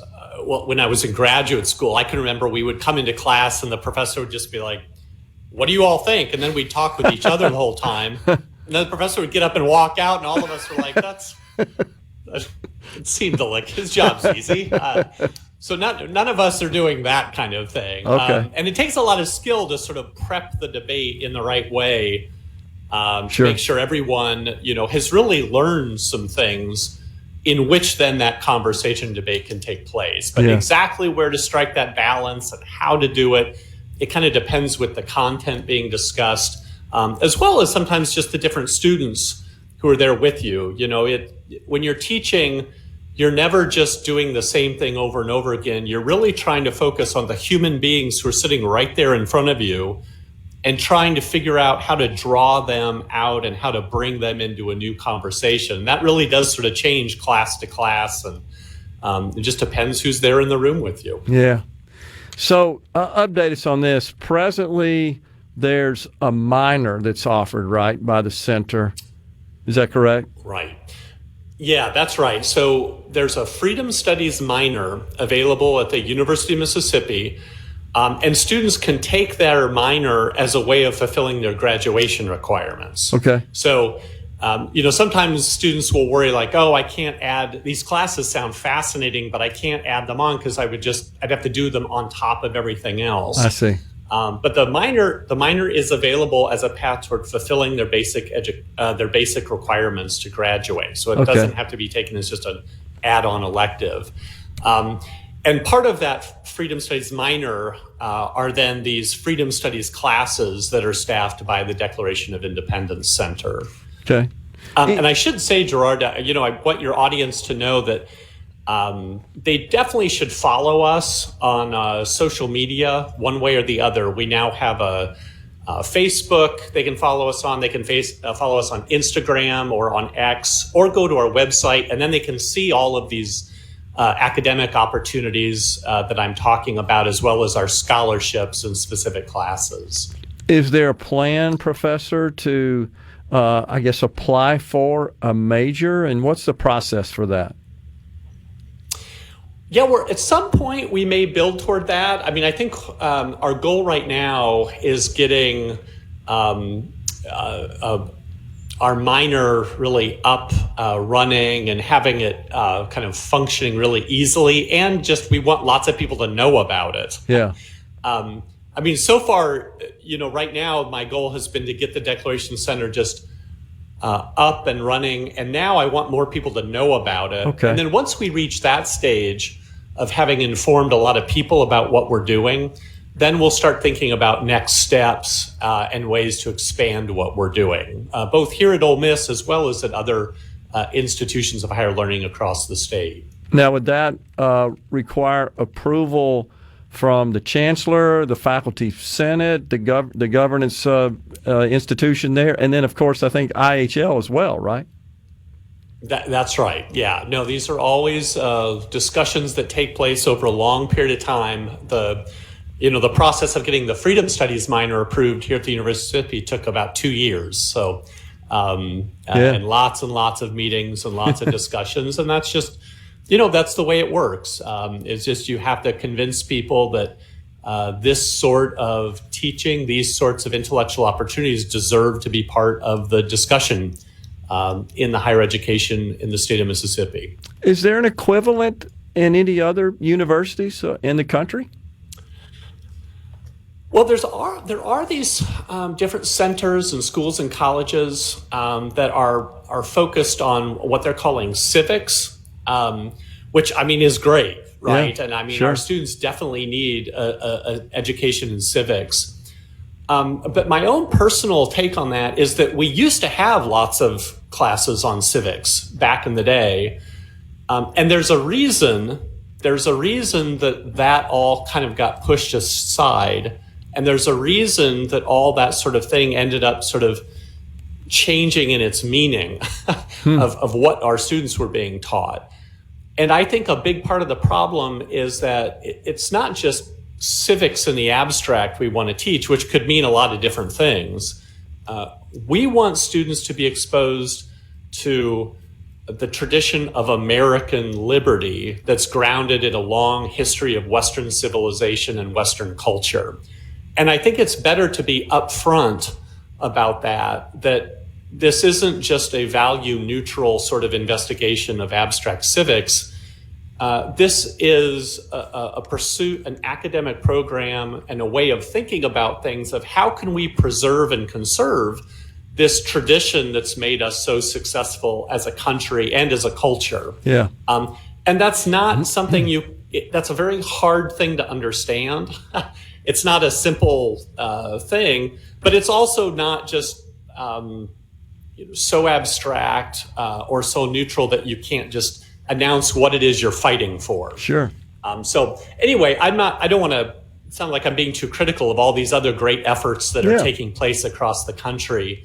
But they're hanging their hat on the idea of civics, and I'm hanging the hat of the Declaration Center on the idea of American liberty and our long and important tradition of ordered liberty. Yeah. And you may not want to answer this question, but have you received any sort of criticism or rebuke from perhaps other faculty members that don't think what we're doing there is a good idea? Yeah, I mean, I've been attacked on social media pretty regularly, and a lot of people don't like it. But I'm hopeful in the long term. I just don't think the approach that's going to help higher education in the long term is to just attack each other and try to tear down things or to stifle things.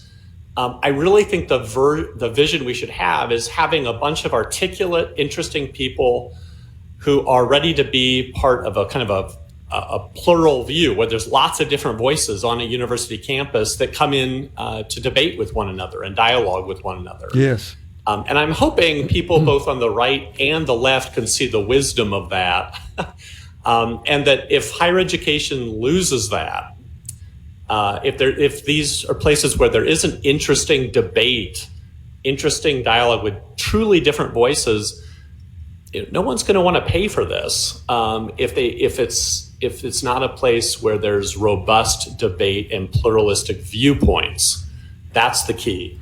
Geez, I thought that was one of the primary objectives of a university, of an institution of higher learning, was to expose students to all these multiple viewpoints and let them learn the process of critical thinking and making their own minds up based on consumption of all the different views.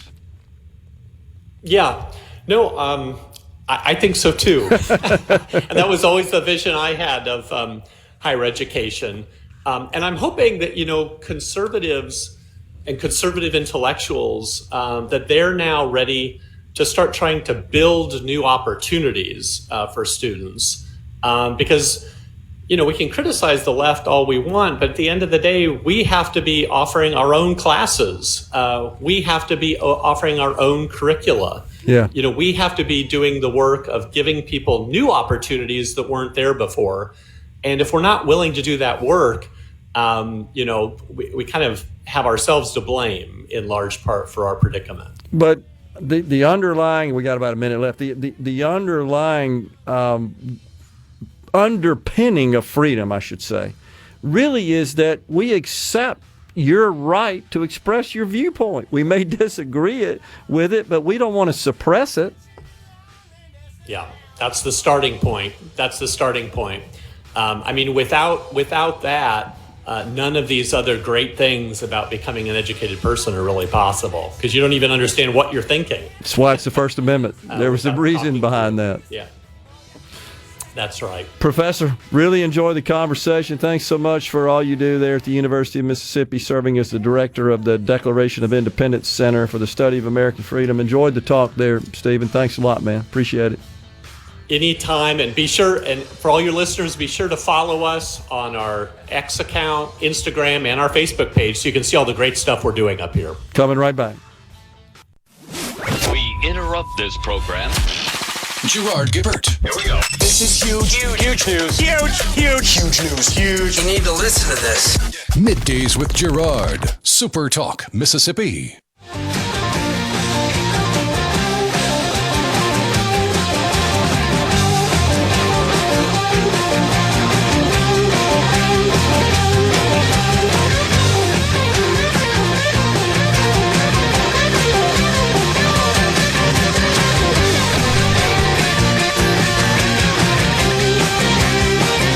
Welcome back, everyone. It's Middays, the final half hour underway now on this Tuesday. We're going to be, once again, at the new Ace Bolton Screw in Gluckstadt, Mississippi tomorrow. And then mornings with Richard Cross is going to be at the Jackson Convention Complex on Thursday for the Mississippi Economic Council's annual meeting. You'll hear about what's being done to keep Mississippi's economy growing. For details about being a sponsor or to register, go to mec.ms, 601-879-4395. That, of course, is the C Spire text line. Timmy McGee says, well, he stomped on a kid's broken arm and they let him go, so this is what is happening. That in reference to, what's his first name, Rhino? Bomber, his last name. He's the one, Cody Bomber. He's the suspect. Of course, I know we have to say, in accordance with our laws, that he's merely a suspect at this point, but it's pretty clear this is a dude that attempted to burn down the governor's mansion. He brought in some Molotov cocktails, jumping the fence, and set part of it on fire. Have you seen the photos of the inside? Can you believe that's the dang governor's mansion? And now, I got to take my hat off to the president, because the president even called out this fool. And this is a potential Democrat presidential candidate in 2028, but the president did what is right. It doesn't really matter what the political affiliation is. It doesn't matter whose property it is, honestly. It's a little bit more egregious because you busted through all the dang security to get to the governor's mansion. Would this not be construed as a hate crime, in my view? At the very least, an act of terror. No doubt about it. This is the governor of a United State. So that's ridiculous. And then the faces. I mean, that's thumbing your nose. And why is he making faces? Because his hands are unavailable. He's handcuffed as he's being escorted by law enforcement there. Incredible. But you're right, Tim. We should have never let this nutcase out. He stomped on his child's broken arm. My God, what kind of monster is this? Far too many. And I maintain the sound we played earlier from one Taylor Lorenz, a former Washington Post technology sector reporter, who's celebrating Luigi Mangione, who killed a person. We're now revering murderers, justifying assassination. Polls show it. It's the left. They are the ones who always talk about how inhumane Republicans are. What could be more inhumane than condoning homicide? Is there anything worse than that? Unbelievable. Well, I mean, they had decades of practice with abortion, so. That is absolutely true. Unbelievable. On the C Spire text line, we hadn't talked about the old tariffs today, and that continues to develop. The president, of course, pausing tariffs over the weekend on electronics imports from China. That includes smartphones. It's about a little over 30% of the total value of imports from the communist nation into this country. Smartphones, of course, routers, switches, other network electronics, computers. I think some televisions as well, manufactured abroad in China, brought into this country, and built with slave labor, essentially. On the C Spire text line related to that, before I get to that, you've seen just this morning, I believe, China is retaliating again, saying we're not going to buy any Boeing jets. They just keep digging the old hole. It's just a matter of when they'll break. Well, you've seen their latest social media strategy. What's that?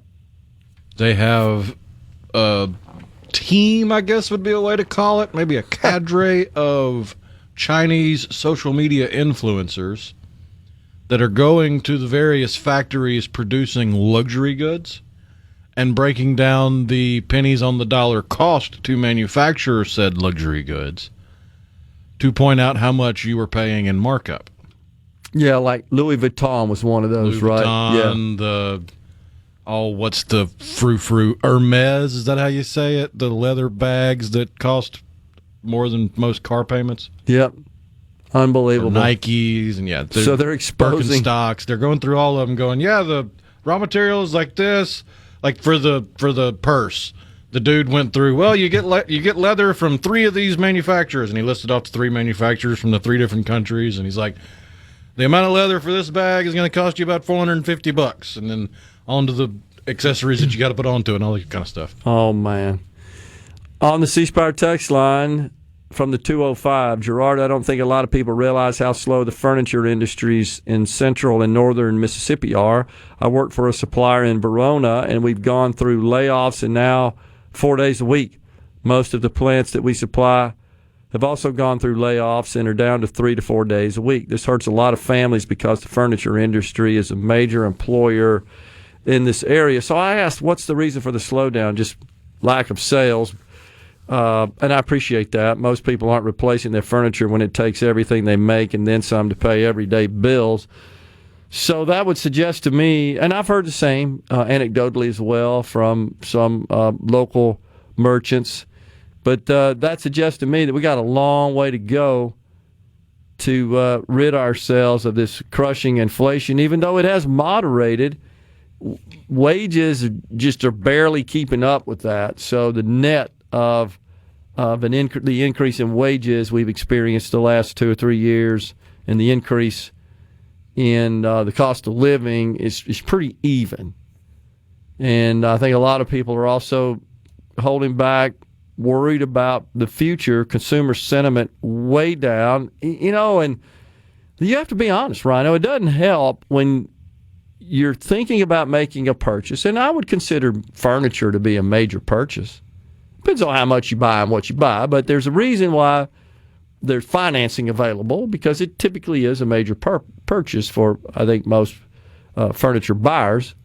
But when you look in your retirement accounts and they're falling, the value's falling, it's even though you don't need it now, you may be years away from retirement, it's the mindset. It's just the attitude that it engenders that, I just don't feel good about spending more money. And that's why we need to get these markets stabilized.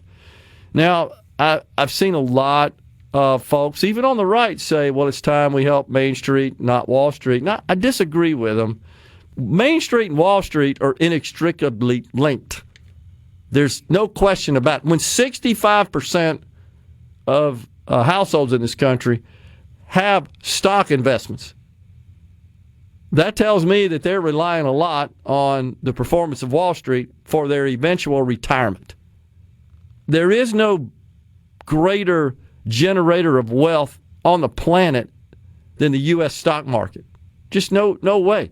And so what's happened is these consumers, they've enjoyed the growth in America, the growth of our economy over the last several years. And they have witnessed their holdings increase in value, and then all of a sudden when they fall, it has a tendency to affect their attitude overall about spending and consuming. So consumer sentiment has dropped considerably the last couple of weeks. We'll see how that plays out. I'm sorry. So let's see. There was some. Yeah, here's one. Really appreciate this, too. Really enjoy listening to Middays. Been thinking about JT heavy today. He would be so happy how well things are going. Keep up the great work. Well, man, we really appreciate that. I know Rhino had the privilege of working with the great JT before I started filling in, and then ultimately becoming the permanent host, and I'm very grateful and appreciative for that. And I sure hope that JT is enjoying being by the side of our Lord and looking down and smiling and likes what he sees. But really appreciate that, the kind words there. How will towns and cities be able to afford to buy things like police cars and be able to afford paved roads? I'm not really sure exactly what that question is related to. Is it talking about the tax cuts in the state of Mississippi? If so, income taxes are not diverted to towns and cities, only sales taxes, because that's about the time we were talking about that. Let's see. Thomas in Greenwood notes that 4chan has been taken down. Yeah, did they do it as retaliation? Did China do it as retaliation, he asks? I don't think so. I guess the underlying cause is some sort of technical glitch. What do you think about them releasing Carmelo Anthony and reducing his bond 75%? Larry and Mize says. Yeah, I think it's kind of crazy, honestly. Get rid of teaching that does not pertain to American values. I think the problem is, what are American values? That's a fundamental challenge. We don't have a consensus on that anymore. Coming right back with the final segment. Are the trees? Gerard Gibert. Going beyond the headlines, breaking down the stories that matter to Mississippi. Middays with Gerard on SuperTalk Mississippi.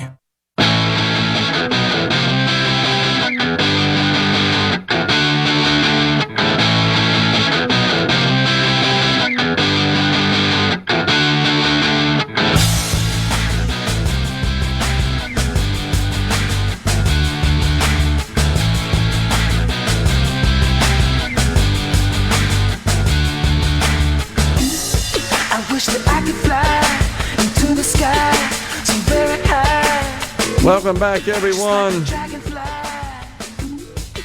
It's Middays. Thanks so much for joining us.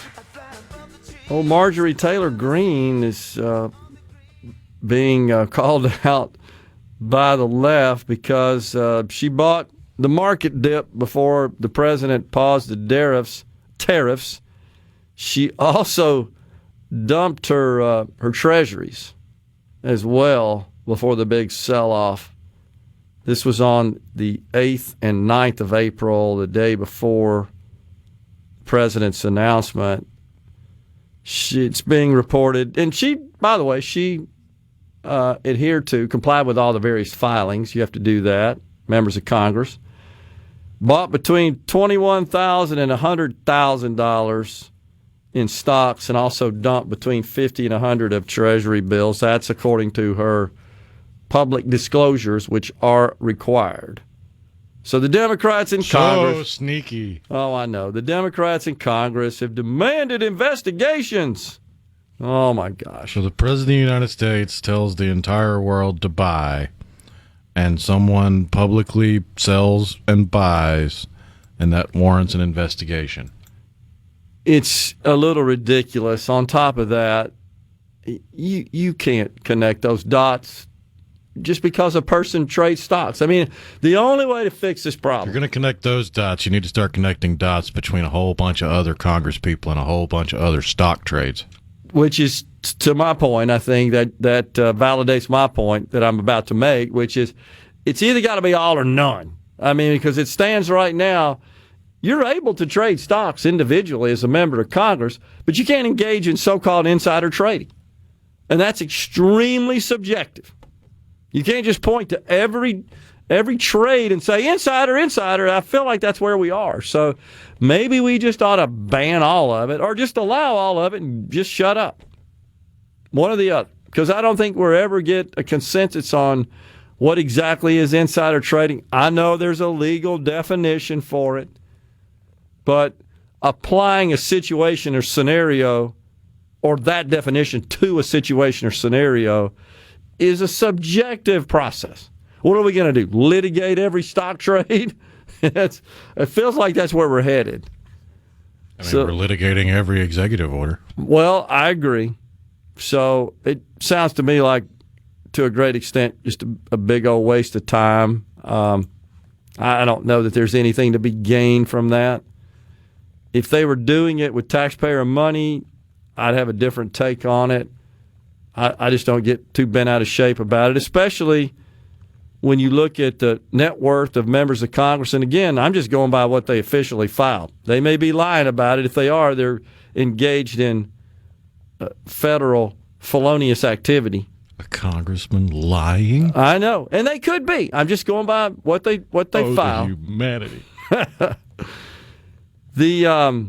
While we were talking about taxes and revenues, the fire alarm was the exit. That's true.